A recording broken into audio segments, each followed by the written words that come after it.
up until this point, I have decided to go after my dreams, do my passions, slowly go from accounting, what I do now, to performing, acting, singing, and dancing, do all that lovely performance.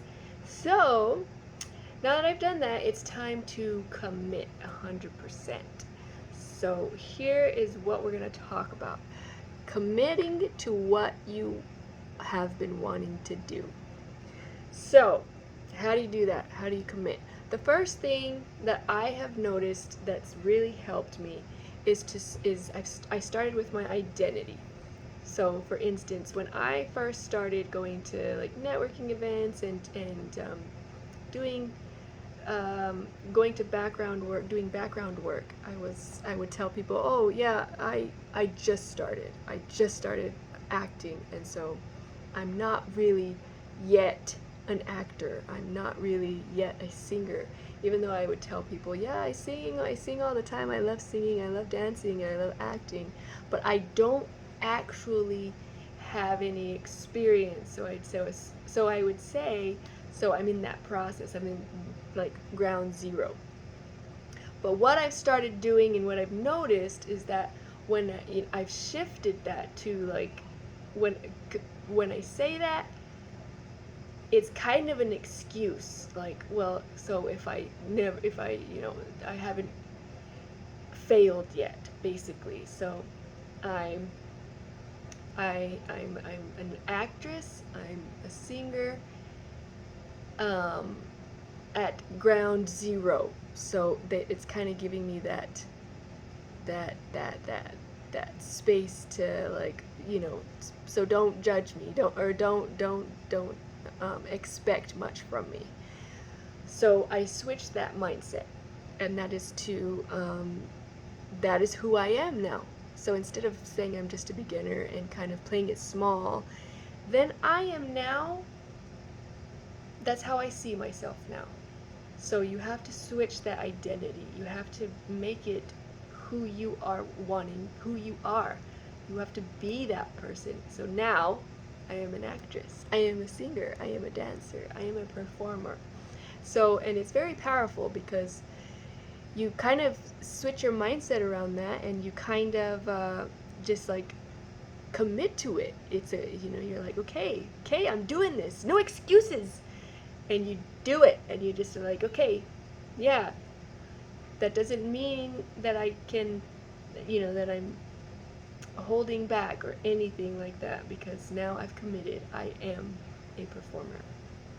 That has really helped. That's really helped my mindset, and to just think of, just me as that person, and it's making a huge difference, for reals. So that's number one. Number two, um, so letting go of the negative image about yourself, and that is for like for me, when I'm talking about the negative image, I'm talking about all the, or not, maybe not necessarily the negative image, but also just the negative ideas and the negative thought processes that go on in one's brain. Um, you know, so for instance, when I say I am a performer and an actor and a singer, then I have this little voice in the back of my head saying, yeah, but are you really?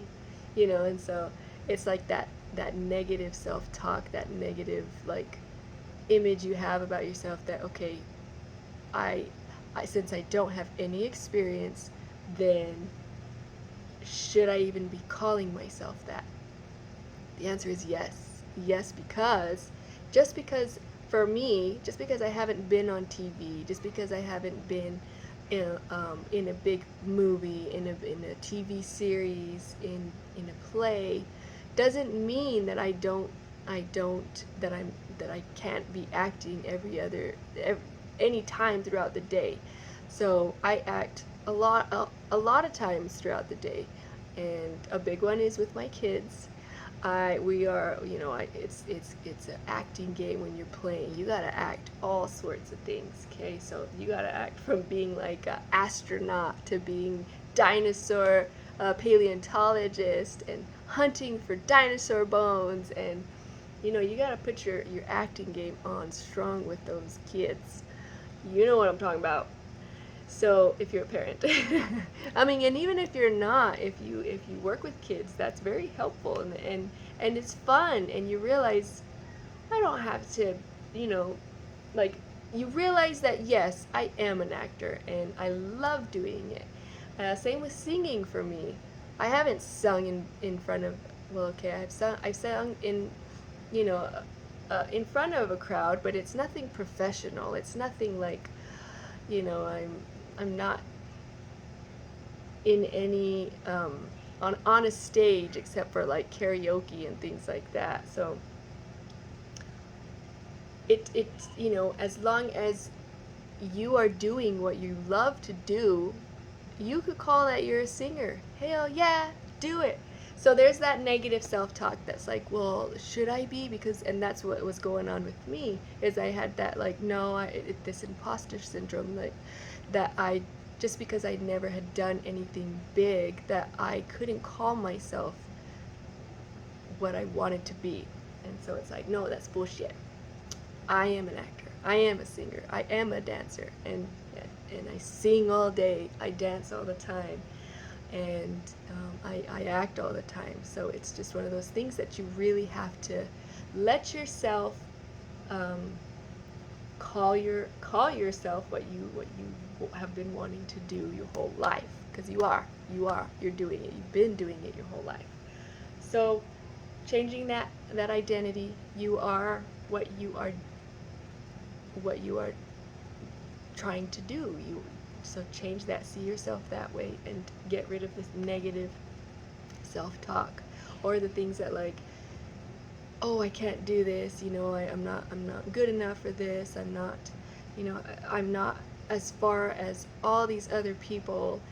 Just get rid of the negative self-talk. And I know it's hard, but a good way to do that is by remembering what you're committed to. Remember, like, oh, I am a performer.